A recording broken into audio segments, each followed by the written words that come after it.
Welcome to Flawless Shoe Reviews. Today I wanted to cover the best shoes for supination. I get a lot of requests for this in the comments, and a lot of shoes aren't specifically designed to help with over supination or supination control. We see more of a focus towards neutral stable, or pure stability shoes only. So I tried to identify 5 shoes that may help some of you who have higher arches, who struggle with supination control, but as I said, there aren't any specifically designed for on the market that I'm aware of. Now, we often see in people with higher arch feet that they struggle with more supination control moments, and there is some evidence to suggest that these patients need a little bit more cushioning under their foot as they have a higher risk for bone stress injuries. So I'll try and explain a little bit of that as we go throughout the video. The first shoe I wanted to touch on is the Brooks Glycerin 22. So it's one of the most popular shoes in the Brooks range. It's your classic premium neutral daily use shoe. It's got plenty of support features which I'll touch on, but first of all, if we look at the midsole, so it's had an upgrade to the DNA tuned nitrogen infused V3 midsole. So we've got large cells on the rear foot which are really good at absorbing impact, and then we've got more densely packed cells in the forefoot which is better for propulsion phase of the gait cycle. So we've got a relatively balanced cushioning overall from the back to the front of the shoe, which means that it's not too squishy. And when we look at stability features, we've got some nice sidewalls, not only on the inside around the heel, but on the outside as well, on the heel and in the midfoot to forefoot. Now, sidewalls are parts of the midsole that come up and have to cradle the foot, focusing on keeping it centered in the shoe as you move. Some people don't enjoy it because it can cause a little bit of bite or a little bit of pressure on the foot, but we didn't notice that or feel that in the Glycerin 22. So we've got sidewalls and a broad base of support which help to keep your foot centered when you initiate contact with the ground. It's also got a nice posterior lateral heel bevel. Don't be afraid of those. If you are more prone to supination moments, they won't push you excessively outward when you initiate contact with the ground. Then as we move up the foot, we've got an excellent lateral sole flare on the forefoot, and that's where the sole comes out wider than where your foot sits in the shoe, so it comes out further on the outer aspect of the shoe in the forefoot, again trying to keep that control and keep you centered in the shoe as you move. True to size and length, plenty of space in the toe box, and it comes in a wide version as well. Has a nice pull on tab, and it's got this excellent feature where we've got loads of padding around the heel collar and this external pull on tab as well. It's really stiff around the heel counter, so something to be aware of if you have any issues with sensitivity on the back of your heel, but an excellent option if you want a shoe for day-to-day walking, or if you want a shoe for steady miles. It's a bit of an all-rounder in terms of being a workhorse of a shoe. You can cover easy miles, longer distance, but it can also be used for 5 to 10k runs.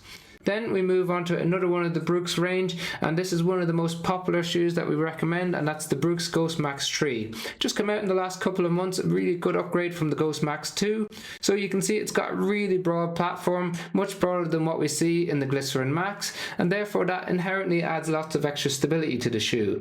We've had a review of the midsole as well, so it's a lot more balanced, a little bit firmer than what we saw in the Ghost Max 2, so you don't sink into it as much, making it a much more stable shoe. And as you can see, we've got nice sidewalls on the rear foot and on the midfoot as well, trying to help control that lateral motion of the foot, keeping you nice and centered in the shoe. It's got a nice forefoot rocker to facilitate the push-off phase of the gait cycle, and it's got a really wide toe box, so it's got plenty of space in there for your toes to display, and it's what we determine as one of the most orthotic-friendly shoes in the market, because it's got a nice flat, firm base of support. You can take out the inner sole and put in your orthotic if you're someone who uses them. But for the majority of you, you won't need to do that. It's got excellent comfort, nice forefoot rocker, and it's got lots of padding around the heel counter. It's a relatively heavy shoe as a result of having a broad base support and all that extra cushioning, coming in around 306 grams for size 9 men's US, whereas the Glycerin 22 comes in around 289 grams. So a little bit of a difference overall. It doesn't feel really clunky when you walk or when you run in it. And it can be used as a lifestyle shoe, especially if you're someone who has to stand or walk for long periods of time during the day. Otherwise, it's more of a shoe designed for those easy miles, recovery miles, if you want to use it for running as well. So a great all-rounder, orthotic friendly, really broad-based support, and plenty of lateral stability on the outside of the shoe. Then, one of the most popular shoes in the New Balance range, and probably underrated shoe overall, it's the New Balance AAE V15. So it's got the Fresh Foam X cushioning, which most people think of as quite a soft cushioning, but it's relatively firm and balanced in the A80, and that inherently gives it more stability. It also has a relatively broad base of support, similar to what we see in the Glycerin 22, and it doesn't narrow much in the midfoot at all. We've got some lateral sole flare in the forefoot to give you that extra element of stability, and you've got a nice sidewall around the heel on the inside and on the outside of the shoe. True to size and length, plenty of space in the toe box, comes in a wide and an extra wide version for those of you who need it. It's got loads of padding around the heel counter, lots of colourways to choose from, and an excellent option overall if you want a day-to-day shoe for walking, standing. It's relatively heavy for a stable neutral shoe, coming in around 300 grams for a size 9 men's US, but one of our personal favourites that we recommend to a lot of people, and one that you should consider if you're looking for a kind of classic standard shoe. Then a more adventurous and performance-based shoe is the ASICS Nimbus 27 or the ASICS Gel-Nimbus 27. Now, as you can see, it's got really large sidewalls on the outside and the inside of the shoe, really focused on keeping you centered, coupled up with a really stiff heel counter, so that really keeps you focused and locked in the center of the shoe rather than allowing your foot to move outwards or inward.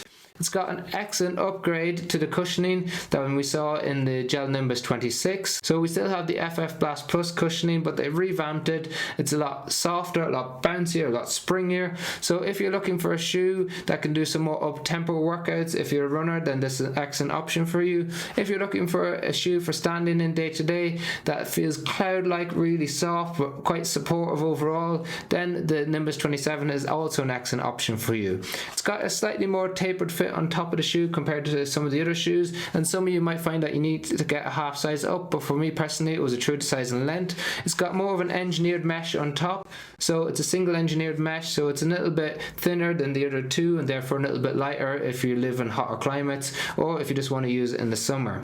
It's got a very thin tongue compared to the thick tongues that we saw on the other two shoes. That's gusseted, and again similar to what we see in the Glycerin 22. It's also got loads of padding around the heel counter with a nice external pull-on tab. It's 307 grams and has an 8mm drop from the back to the front of the shoe, and one of our favourite all-rounders as shoes overall.